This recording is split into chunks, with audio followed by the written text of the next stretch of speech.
সম্মানিত ভক্ত সজ্জন, এই যে গোশালায় আমরা আসলাম, সত্যি খুব ভালো লাগছে। আপনারা দেখুন, সাধারণ গোশালাগুলোতে পুরুষ গরু খুব একটা রাখা হয় না, সেগুলোকে বিক্রি করে দেওয়া হয় বিভিন্ন স্ল্যাটার হাউসগুলোতে, বা বিভিন্ন ক্ষেত্রে। আপনারা দেখুন, যেহেতু এই পুরুষ গরুগুলো থেকে এখন বর্তমানে সেরকম ইনকাম আসে না, সবাই শুধু অর্থের চিন্তা করি আমরা। যে গাভীর যে মেয়ে গরু, সেখান থেকে দুগ্ধ আসে, কিন্তু পুরুষ গরু থেকে তো বর্তমান সময় কিছুই আসে না, শুধু বসে বসে খাওয়াতে হয়। এই চিন্তা করে অনেকে কি করে, পুরুষ গরুগুলোকে বিভিন্ন স্ল্যাটার হাউসে বিক্রি করে দিচ্ছে। আপনারা জানেন যে কিছুদিন আগে আমাদের নবদ্বীপে একটি স্ল্যাটার হাউস খুলতে চেয়েছিল, যেটি আমাদের সমস্ত ভক্তবৃন্দদের প্রতিবাদে সেই স্ল্যাটার হাউসের কাজ বন্ধ হয়েছে। তো এই যে গরু, আমাদের এই যে প্রবণতা, যে আমরা চিন্তা করি পুরুষ গরু থেকে তো কোনো ইনকাম আসছে না, তাই পুরুষ গরুগুলো বিক্রি করে দিই, এটি কতটা নিকৃষ্ট চেতনা, কতটা মানে মানবতাহীন একটি চেতনা, অমানবিক চেতনা। বর্তমান সমাজে এটি শুধু যে গরুর ক্ষেত্রে হচ্ছে তা না। আপনারা দেখুন, বর্তমান সমাজে, মানব সমাজের মধ্যে এটি প্রবাহমান।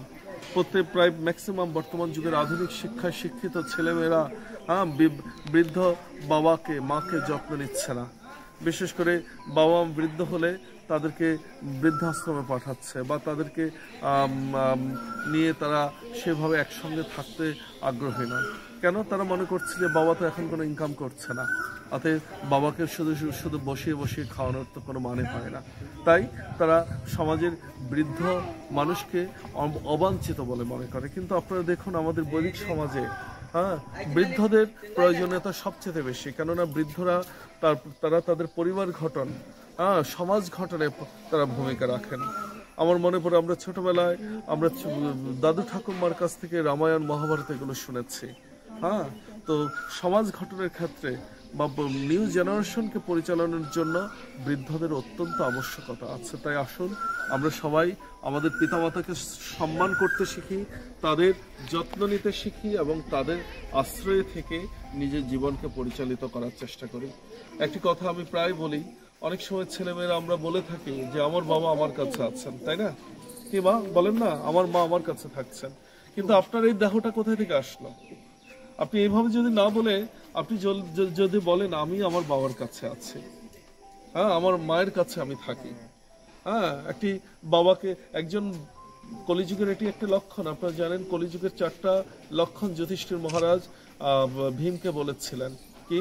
প্রথম লক্ষণটি হচ্ছে, কলিযুগে দেখা যায় যে সাধারণত শস্য ক্ষেত্র রক্ষা করার জন্য চারপাশে বেড়া দেওয়া হয়, কিন্তু দেখা যাচ্ছে যে বেড়া ক্ষেত খেয়ে নিচ্ছে। কি হচ্ছে? বেড়া ক্ষেত খাচ্ছে। দ্বিতীয়ত দেখা যাচ্ছে এক বালতি জল দিয়ে 4টি মগে ভর্তি করা যাচ্ছে, কিন্তু সেই 4টি মগ দিয়ে এক বালতি জল ভর্তি হচ্ছে না। আবার আরেকটি দেখা যাচ্ছে, একটা ছোট্ট ছিদ্র দিয়ে বিশাল হাতি পার হয়ে যাচ্ছে, কিন্তু হাতির লেজটি আটকে যাচ্ছে। এটি কি? মূলত প্রথম যেটি বললাম, বেড়া ক্ষেত খাচ্ছে। মানে কি? যে কলিযুগে বর্তমানে দেখা যাচ্ছে যাদেরকে রক্ষণাবেক্ষণের দায়িত্ব দেওয়া হচ্ছে, তারাই ভক্ষকের ভূমিকা পালন করছে। তারা সমাজকে শোষণ করছেন। আর দ্বিতীয়ত কি? এক বালতি জল দিয়ে 4টা মগ ভর্তি করা যাচ্ছে, কিন্তু সেই 4টা মগের জল দিয়ে একটা বালতি ভর্তি হচ্ছে না। তার কারণটা কি?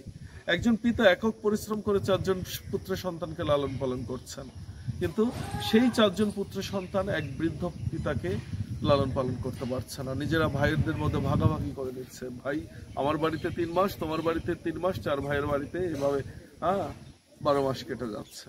কিন্তু একজন বৃদ্ধের জন্য, একজন বয়স্ক পিতার জন্য এর চেয়ে অপমানের, লজ্জার আর কিছু হতে পারে না। কেন পিতাকে নিয়ে ভাগ করা হবে? পিতা তো সন্তানকে নিয়ে কখনো ভাগ করেননি। তারপর তৃতীয় কথা যেটি বললাম, যে একটি ছোট্ট ছিদ্র দিয়ে বিশাল একটি হাতি পার হচ্ছে, কিন্তু হাতির ল্যাজটি আটকে যাচ্ছে। তার মানে কি?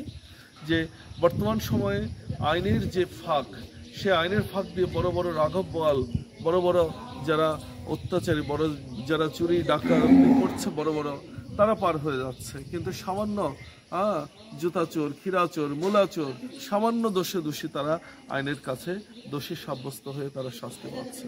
বর্তমান আমাদের দেশের প্রেক্ষাপট দেখে আপনারা দেখুন, বর্তমানে এই কার্যগুলোই হচ্ছে। তা আসুন আমরা সমাজের প্রতি যত্নশীল হই, আর সেজন্য গোসেবা অতি আবশ্যক। গোসেবা করুন, গোসেবার মাধ্যমে আপনার পরিবারের সুখ শান্তি ফিরে আসবে। হরে কৃষ্ণ।